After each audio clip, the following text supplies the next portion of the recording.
Ben 10 Alien Force is a mature take on action cartoons. It works on two levels. If you are just watching for fun alien action, it works. If you are searching for deeper themes, you'll probably find them though. The best episode to illustrate this, in my opinion, is All That Glitters. The first appearance of one Michael Morningstar, a great villain in his own right. But in his first appearance, he is a handsome, rich, blonde guy that helps Team Tennyson out. Of course, Gwen is interested in this man because Kevin hasn't even asked her out yet. She almost leans into Morningstar more to spite Kevin. But of course, Morningstar is draining Gwen of her powers, and he's even leaving marks on her arms. Ben is blind to all this because it seems like Morningstar is the exact perfect fit for the team. But Kevin isn't sold on him, particularly because of his involvement with Gwen. And we come to find out Morningstar has been draining women of their energy or mana to power himself up. And Gwen is like 90% mana, so Morningstar drains her and becomes sparkling and golden. Then it's up to Gwen to take her own power back from this abuser. Then all the other victims are also given their chance to take their power back as well. This leaves Morningstar to look as gross on the outside as he does on the inside. And you could probably tell what I was talking about earlier. This concept is vague enough and literal enough for it to just be a fun cartoon story. But if you break the surface, this is a really interesting allegory to abuse and manipulation. One of the many reasons I love Ben 10 Alien Force and its deeper storytelling. Here's our full review of All That Glitters. Pretty good episode in my opinion. It is. It's interesting. We don't get a lot of episodes that can be interpreted this heavy. Sure. I think the only other one that we could think of is the Sludge Puppy episode. No, I was thinking Prisoner 775 is missing or whatever. The Guantanamo Bay allegory with the chameleon guy. Yeah. That's from Ultimate Alien. Yeah, I feel like the Sludge Puppy one, I think, deals with more... It's sillier. That's a very goofy episode. Man, what a dump. He says, sorry, lady, I thought you were a butt-ugly alien. Yeah, but... I think Dwayne McDuffie was trying to get a little more serious. Like we were saying, their stories are a little more serious. Their villains are a little more sinister, and it definitely shone through in this episode in particular. When people say to me like, "How come you think that classic, or how come you think that Alien Force is mature?" And like, I guess in comparison to Omniverse, like the UAF era versus like Omniverse or even classic. Yeah. Some people will say like, oh, it's just still a cartoon, like it doesn't actually mature with you. Yeah. And I think it does, especially with this episode. This is a topic that, if you grew up with Ben 10 Classic in 05 and it's now like 09, you might have some relationships and you might have some abuse going on. Yeah. It might be something that you need to kind of feel your way through. And this, Ben 10... Toxic relationships, even if you want to take it at surface level. Sure. You're attached to someone who's not good for you. Verbal abuse, too, yeah. So, it's heavy, but they deal with it light enough. You get some good vibes towards the end. Well, what Ben 10, I guess Dwayne McDuffie specifically is really good about, he's good about, like, putting this heavy issue in this episode that can be, it's light enough, like you're saying, to where it's not like fully that, like they're not saying specifically Mike Morningstar is abusing these women and he's whatever. They're not saying that. They're just saying he's a vampire kind of guy that sucks out their We're mana. avoiding a certain word here if you guys couldn't catch them. Well, I think abuse is the perfect term for it because you can be physically abused, you can be sexually abused, you can be emotionally abused. Yeah. And at the end of the day, Gwen does break it herself. Yeah, it's not like which is also a good story that a good message that you yourself can save yourself, kind of thing. And it's good in that regard. And so, but Ben 10 is really good about that, where it's in this fantasy setting. So if you're just watching it strictly for a cartoon, you're going to see a funny golden man who steals energy from ladies, and he's an energy vampire, like you said. Energy vampire, and then if you're looking deeper into it, like I do normally, typically, because I'm kind of a goober, and I like to look for deeper themes and stuff. I think it perfectly blurs that line of this is fantasy, but also there's a metaphor if you want to look for it. And side note, Dwayne McDuffie is just phenomenal at handling harder topics in a cartoon setting. I'm my biggest superhero fan of all time, Static Shock. The show was phenomenal. They handled race issues. They literally had a single dad that's supposed to be perceived like a single parent household. It's supposed to be perceived as a negative thing, which in most parts it is. And he turned it around to be like the perfect role model for Virgil Hawkins as a kid. So I think Dwayne McDuffie himself, Ben 10's universe helps, but I think he is just a mastercraft at levying those deeper topics, but putting a good spin on them for like a kid to kind of pick up on. You know what I mean? Totally. And it's not something that you would like really even think about. No, not at all. And like you kind of grow up with those messages, and you're like, "Oh, this was important for me." You know what I mean? Like you don't even know that maybe maybe like bringing it back to Static Shock, there are a few social inequality things. Maybe you didn't know had an impact on you, but because of those episodes, you grew up having a better look at life, Not always subtle in Static Shock, though. I like the episode where he goes, I lost my friend because of your stupid racism. Oh, he did say that to his dad. That was funny. Well, you got what you wanted, Dad. My best friend's gone because of you and your stupid racism. But it was jarring, though, in that moment. You know what I mean? Because you normally don't hear the word racism in a child's cartoon. Exactly, comic, and they're so close of friends, you couldn't possibly think his dad, of all people, would be like that. You know what I mean? And this comes in like season 2, maybe even season 3. It's further on in there, if I remember. It could have been in season 1, but I think it was in like season 2 at least. So when you see that, it's like jarring. You're like, no way, this is a real. You're slapped back into the reality of the real world in your show, and you're just like. But it helps. I think it helps kids realize. You know what I mean? And not every show needs like a message or something like that in it. But for those, it's good to have it in sometimes. Yeah. So we get the episode. We're introduced to Michael Morningstar. Really? Yeah. You don't remember his name? No, it's just funny. Lucifer Morningstar. That's probably not unrelated. Is that where did Morningstar come from? Is that like a thing? Lucifer's last name. Oh. Like Lucifer the devil. Well, Morningstar to me, I think he was Lucifer of the Morning Star. I think was his like angelic title or something like that. That's crazy. Because I mean, he is. He was an angel before he became Satan. And Mike is kind of a devil. Yeah, and Michael. It's so deep too because Michael is Lucifer's brother. He's supposed to be the anti-Lucifer kind of thing. So it's like Michael Morningstar. He's both the angel of looks, but then he's the devil. I never put that together. I didn't either until I was just thinking about it when you said his name. But Morningstar, I like the idea because it's like a shining. It's in the morning. It's like it's dark out, but there's like a shining star. Gives you out hope for the day and stuff. Yes, and like he looks exactly like almost like Shazam or something. Like he's magical, but he's got like sort of abilities, and he just seems like a good kid. Yeah. Turns out he's not. He's like affluent, like he's got money, and like normally those types of people you just tend to trust and like because they are better off. They're better dressed. They've got better they seem to have really good personalities. Everyone's their friend, you know. And then it turns out to be all a facade. Kevin kind of picks up on that right away. Ben is sort of suckered into the facade, like you would be. Yeah, he's like, Grandpa Max said, I got to make a team. I'm doing it. He's gonna be on my team. And with sociopaths, a lot of time too, like they'll play the part. Oh, absolutely. They'll be the sheep and they'll be the wolf in the sheep's clothes. Yeah. So that's kind of what Mike is. And is he actually a superhero? Does he protect the block? He says he does.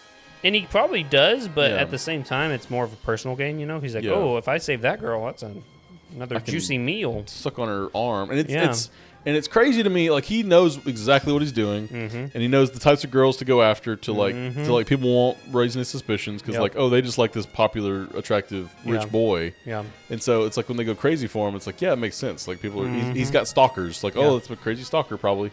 Yeah, it just happens so many times. He was the perfect trap for Gwen because we start getting a little tension between her and Kevin. But Gwen's like, "Are you going to ask me out or what? Obviously, I like you. You obviously like me." Yeah. And Kevin, he put on the spot. He's like, "Don't tell me what to do. I'll do what I want," kind of thing. Yeah. He said the guy's supposed to ask people out, or ask girls out, and she goes, "Yeah, when?" And he goes, "Don't push me." She goes, "Don't push me." Ben is totally oblivious. He's like, are you guys in a fight? He's like, are we fighting right now? What's going on? That's great. Oh, it's so awesome. So that's why Kevin also doesn't trust him is because he's kind of moving in on his girl. Yeah, and that's the main reason. I think that's the main reason he doesn't like him. Oh, absolutely. But he's got a plumber badge. His dad was assumedly a plumber. I guess. How would you be rich? Do you think he sold some alien technology or something? How did dad get rich? Probably. Unless the mom. Or when they retired, he just got a different job. Yeah, could have been. And I guess he's probably got alien. Yeah. Tech or whatever. He could have sold tech, or he could have developed something from the alien tech, patented it. Morningstar, you would assume, is an alien hybrid kid. Yeah. But we don't ever get that confirmed. We don't get anything about. He's just a bad guy for the rest of the show. We get no lore dumps on him. No lore dumps. What Derek J. Wyatt from Omniverse said about him was he was a mutant, first of all, and then I didn't realize there was. I think I'd said that in the previous episode that he was a mutant. Yeah. Not since then, but I've found out since then. He's like, oh, maybe he's not a mutant. Maybe he's like more of like a magical creature kind of thing. So no one really knows. I would say he's just sort of like whatever. You know? He's sort of like a hex or whatever that just has magic powers. Yeah. He's got little suckers on his hands like Morbius from the I know, he's got like it was more like a mouth, mouth type thing, but it looked cool. I wish we saw it for more than the half second that we saw it, I don't know if they ever bring that part of his character back. We only ever see his ugly ass face. He's kind of a Dr. Doom in that way. Yeah, he's got the metal he face gets on. even worse because he was going to try and go back to normal, and it gets even worse. Like he has hair tufts and stuff. Ugh, he's a disgusting person. But I think they even say like the inside matches the outside now, kind of thing. Yeah. Which I think is apt. Very apt. We see him and Gwen kind of getting along famously. There's like a little spark between their powers. Yeah. And he's like, ooh, that's cool. cool. Yeah, he's like, I hit the mother load, boys. And so, she's kind of falling for it because she, attractive, rich, whatever, handsome guy. Yeah. And she's getting little marks on her. Mm-hmm. And that's another like hint toward the abuse is like, you're going to not say anything about it. You're going to hide. They're going to hide the marks. And Kevin even says, he's like, oh, she's been wearing her shirt a little bit lower, like her shirt sleeves a little bit lower. Yeah. So and Ben's just kind of like, yeah, it's my my good buddy Mike. Yeah, I like him. I've known him for 3 hours. My best friend. And another thing with Mike, he's very forward. So I guess that's what Gwen's looking for in a guy. He takes charge. Yeah, and she's been trying to I guess she's been waiting on Kevin to make a move. Mm-hmm. Hadn't done it yet, so she's just like. When does he even make a move? Like season finale or something like that? I think I don't know specifically if there is just a moment, but I know they dance together in the Big Chill pregnant episode. Yeah, is that still in season 1 though? Yeah, that's later in season 1, I think. We get a new alien showing up today. We get Chroma Stone. And honestly, if I'm being honest, I love Chroma Stone. Don't get me wrong here. Yeah. Do not take this out of context or say anything negative about Chroma Stone ever. Okay. This is a bad first showing. Bad first showing. Yeah. We see him for 2 seconds. He gets electrocuted. He says, I'm a conductor. Punches her. He is a beater of women. Yeah. A beater of abused women even. Yeah, clip that. Put that on a t-shirt. Chroma Stone. Beater of women. He's wearing a wife beater all of a sudden. Yeah, I do want to bring up the fact too because I brought it up when we were watching the episode. In Benton Classic, Ben always wants to be a hero. He always wants to be in hero mode. He unlocks master control and never takes it off. You see a lot now that Ben has grown to the fact that he literally uses the watch as a tool more so than his whole life. Mm-hmm. Every time he changes, he's changed back within 20 seconds if he's not needed again. You know what I mean? Yeah. Like he's so ready to just be Ben again, and I think that shows growth of him as a character, I agree. And it's not like the watch will what we find out, I guess, later on is that the more he transforms using the watch, the more he transforms into a different alien or whatever, that'll wear the watch's energy down or whatever. Mm-hmm. I'm saying whatever a lot, I've noticed. That's okay. I say you know what I mean a lot. You know what I mean? Whatever. But no, they we'll put them on t-shirts. Whatever, you know what I mean. Yeah. Or it'd be like, you know what I mean, comma, whatever. No, the whatever will be on the back. You know what I mean? Turns around, whatever. It's not gonna make sense to anybody. Except our community. They'll know it. Yep. But no, okay, so he like in Classic, he wouldn't do it. He wouldn't turn into an alien just to be an alien, right? Except he would do that. Yeah. But he wouldn't turn into. I mean, you wouldn't if you had the watch because it would. What if you need it and your thing is down, your watch timer is out. But in this, it's like he can turn into an alien whenever. He can turn into every alien that he picks. Precisely the alien that he wants.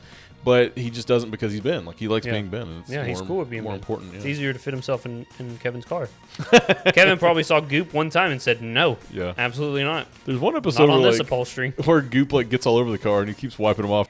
I swear there's still Tennyson goo on here. That's crazy. I love that. Which episode stands out to me. Also, we're talking about the victims of Morningstar, these kind of zombie ladies. Yeah. I think I was maybe looking a little too deep into it, but, a lot of the times in that era, and even nowadays, you'll see where people blame the victims. Oh, yeah. And so that's a good lesson of you always ask them, what'd you do? Yeah, That's not how you approach it.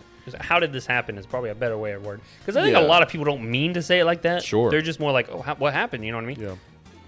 Choose your phrasing, because if you phrase it wrong to an abused victim, they're going to take more of it on themselves. I've heard people say, well, you shouldn't have been wearing that. Or, whatever. The victim blaming and stuff. I think this was sort of the, they were so quick to violence against these zombie ladies. Yeah. That they didn't think, what's happening here? Why are they stealing energy? Let's find out a little bit more about what's going on. Granted, they were attacking them. I think Kevin wanted to. Remember, he was saying something like, let's grab him or something like that. And he goes, you let him get away. We were going to see what was wrong with him. But Mike knew, if I do that, they're going to figure out something's up. So I'll just leave him for later. I'll go pick him up by myself kind of thing. And he definitely takes, rewatching this, knowing what I know now, I got a shiver because he's like, Trina is one of the girls that is walking through traffic in the beginning of the episode. Mike takes her home after they there's a whole car wreck thing and this bridge is collapsing, and once they get all that sorted, he's like, I'll take her home. I got a shiver down my spine. I was like, you're not a good guy. You're going to abuse her. So It's crazy too. He didn't go deeper with it. He's letting these girls run loose when he could have. Like, he's got all the technology and stuff. I hate to say this, right? But Sure. he's a criminal. Keep him locked up and then just suck the energy from them as you need it. You know what I mean? You think that would kill them to suck all their mana out or their energy, whatever? Well, I think that's why you get a lot of them, so that you can alternate, so no one dies. But it's also like you don't want people finding out what you're doing, right? You want to keep this facade up. Why are you letting them go afterwards? It blows my mind, you know.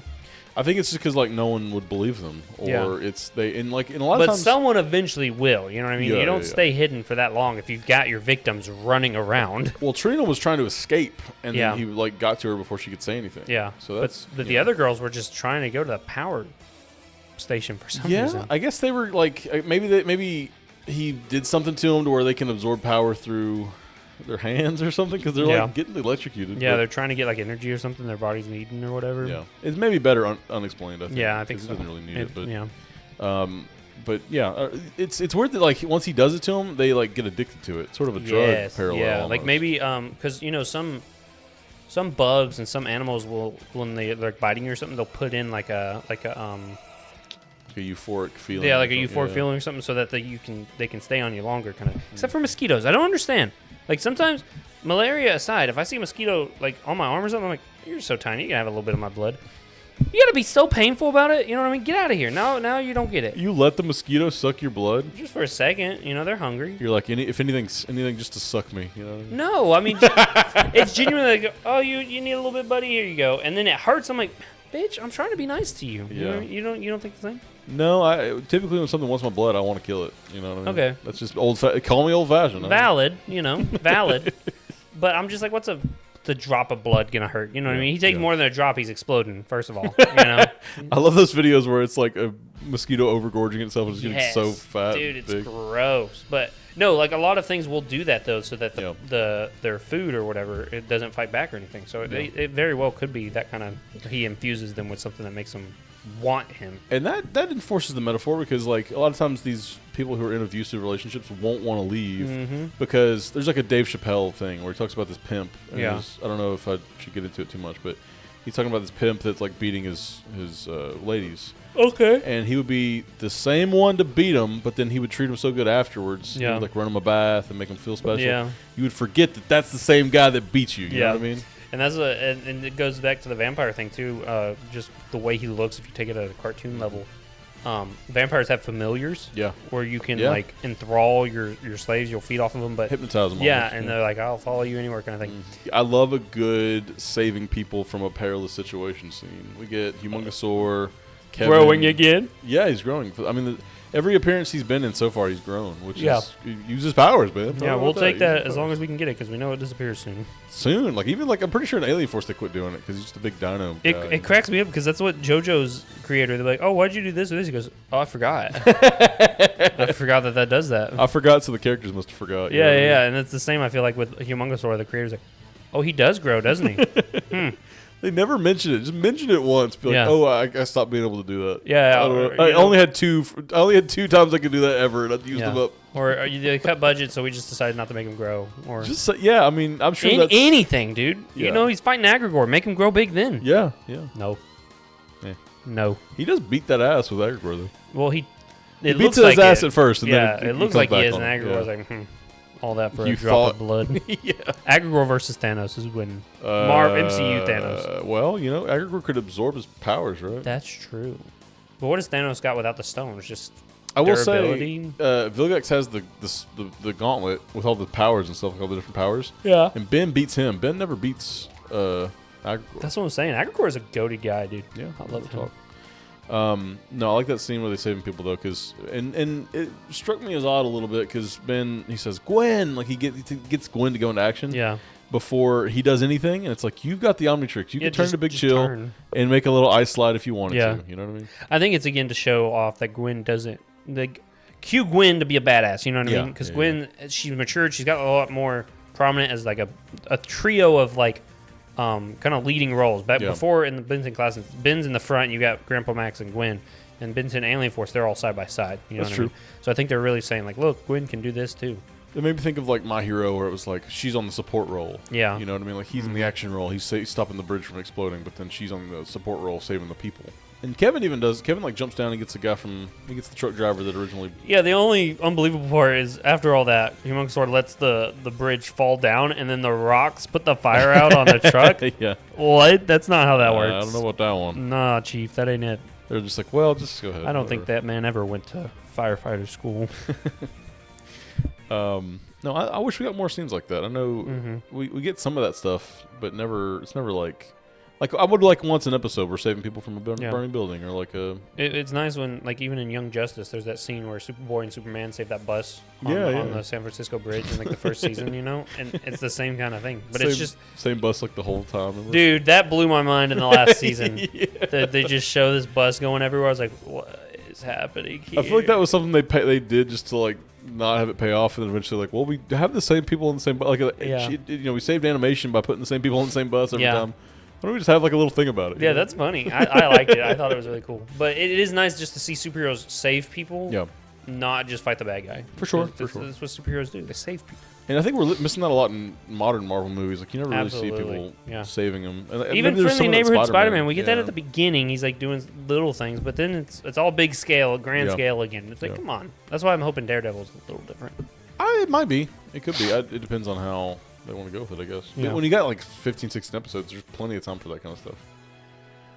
What's your take on Morningstar as like a hero, like as power set-wise? Do you like his powers? Do you think they make sense? Do you think it's... He's got cool powers, but even if he used them for good, who's he sucking the energy from? You know what I mean? Good point.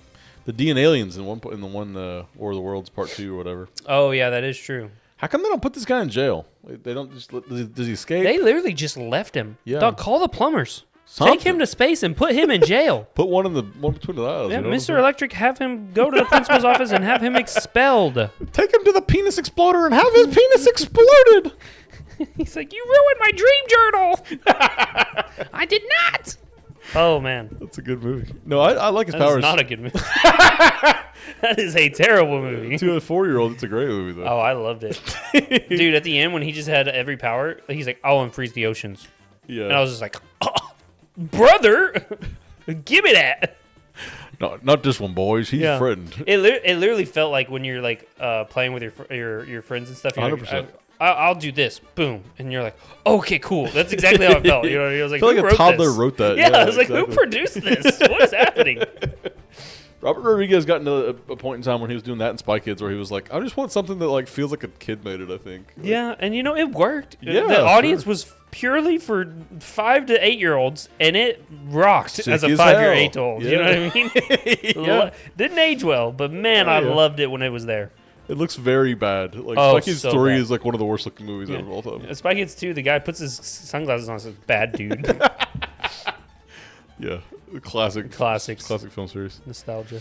I do like Morningstar's abilities, and I think they're proportionate to his metaphor, because he's taken over power. Physically and mental power. I guess he's grabbing power from people, and I think he even says that at one point. He's like, "That's all I ever wanted. That's all I care about was the power." Yeah, and he loves the status. Yes, and a lot of times these abusers will.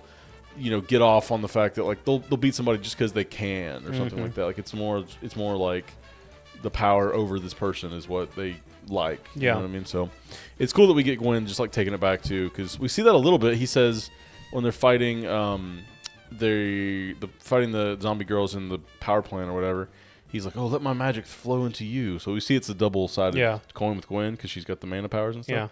And so, she just takes it all back. Yeah. And then the other girls, which I like, but it doesn't make sense on like a narrative level, the girls come back and they beat him up, and then they all get their energy back, but he turns into like a little gray zombie man. Yeah, I like that. I don't know how the girls are able to take their power back. That's what I was, I don't know if it works on like a story level. Thematically, it's great. All the girls get the power back. They take their fate in their own hands kind of thing. Yeah. They take the power back physically, and like you were saying, it's just... The whole metaphor is just crazy. Maybe they got up to him and like grabbed his hands and like super glued his little sucker shut, and then that's prevented him from ever. They can't, because we literally consumed all the super glue in the world to super glue Argit's bristles down. Maybe they supplied us that. You know what I mean? Yeah. Maybe that episode was out of order. Maybe we used a little bit of super glue. You're out of order. The vending machine is out of order. Anyway, great little episode. Great. All that glitters is not gold, is the saying, which makes sense with this because he does glitter, and he is like a vampire gold. from Twilight, if you will. Ah, yeah, waka waka. That's our review of All That Glitters. Next week. Eventually in the future, we'll do Max Out, the episode. You'll Grandpa Max is coming You'll back. get it at some point. We'll throw it up when we feel like it. I guess. Get over it, okay? Shut up. No, every Monday, Ben 10. We'll see you guys when we see you on the channel. Bye-bye. Ripjaw.